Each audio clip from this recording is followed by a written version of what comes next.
সফর মাস ও অশুভ প্রথা। অনেকে এই সফর মাসকে আপনার দুঃখ কষ্টের মাস, এটা অলক্ষণীয় মাস, বা এর মধ্যে মানুষের বিপদ আপদ ইত্যাদি আসে এরকম মনে করে। আসলে ইসলামের মধ্যে এর কোনো ভিত্তি নাই। এই সফর মাসের মধ্যেই হযরত মাওলা আলী শেরে খোদা রাদিয়াল্লাহু তাআলা আনহু এবং খাতুনে জান্নাত মা ফাতেমাতুজ জাহরা রাদিয়াল্লাহু তাআলা আনহার সাথে শাদী মোবারক হয়েছিল, বিবাহ হয়েছিল।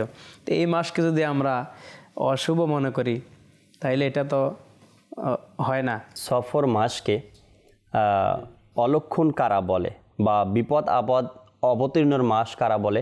যাদের মধ্যে কুসংস্কারের এক ভিত্তি রয়েছে। বিশেষ করে এই সফর মাসটির প্রথম দিকের 13 দিন, যেগুলোকে তেজি বলা হয়ে থাকে, সেগুলোকে অত্যন্ত অলক্ষণীয় বলে জানে। সন্দেহবাতিকদের মনে এই বিষয়টি ঢুকে আছে যে সফর মাসে নতুনভাবে ব্যবসা বাণিজ্যের সূচনা করা যাবে না, এতে ক্ষতির আশঙ্কা বেশি, কোথাও যাত্রা করা যাবে না, অ্যাক্সিডেন্টের আশঙ্কা রয়েছে, বিয়ে শাদী করা যাবে না, কন্যা বিদায় করা যাবে না, তবে পরিবার ধ্বংস হয়ে যাওয়ার ভয়। অনুরূপভাবে এই মাসটিতে বড় ধরনের ব্যবসায়িক লেনদেন ইত্যাদিও করা যাবে না।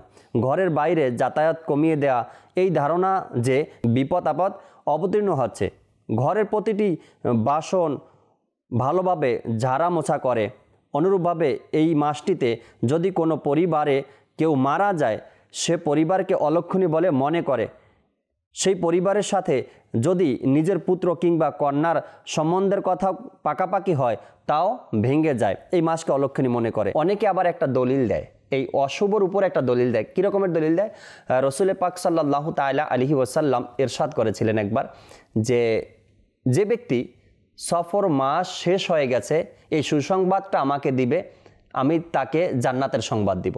রসুল পাক সাল্লাল্লাহু আলাইহি সাল্লাম এমন ইরশাদ করেছেন।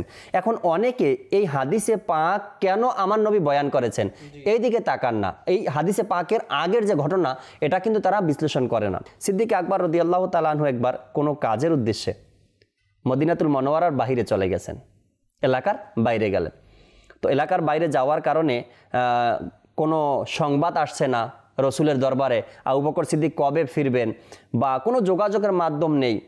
তো হঠাৎ করে আবু বকর সিদ্দিক রাদিয়াল্লাহু তাআলা আনহুর পক্ষ থেকে একটি চিঠি আসলো রসুলের দরবারে।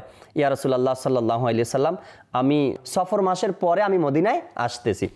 রসুল করিম সাল্লাল্লাহু আলাইহি সাল্লাম নিজের বন্ধু আবু বকর সিদ্দিক সর্বপ্রথম ইসলামের সঙ্গ যিনি দিয়েছেন, হিজরতের সাথী, এত একটা ভালোবাসা মোহাব্বত ছিল রসুল পাক সাল্লাল্লাহু আলাইহি সাল্লাম এবং সিদ্দিক আকবর রাদিয়াল্লাহু তাআলা। অনেক দিন হয়ে গেল আবু বকর সিদ্দিককে দেখেন না। তো যখন চিঠি আসলো, ইয়া রাসূলুল্লাহ আমি সফর মাসের পরেই মদিনাতে যখন রসুল পাক সাল্লাল্লাহু আলাইহি সাল্লামের হাতে এই চিঠিটা আসলো, কি আমার আবু বকর সিদ্দিক রাদিয়াল্লাহু তাআলা আনহু রবিউল আমার কাছে আসবে সফর শেষ হলে, যখন সফর শেষ হলে আসবে। তো এই জন্য আমার নবী বললেন, যে ব্যক্তি সফর মাস শেষ হয়ে গেছে এই সুসংবাদ আমাকে দিবে, আমি তাকে জান্নাতের সুসংবাদ দিব।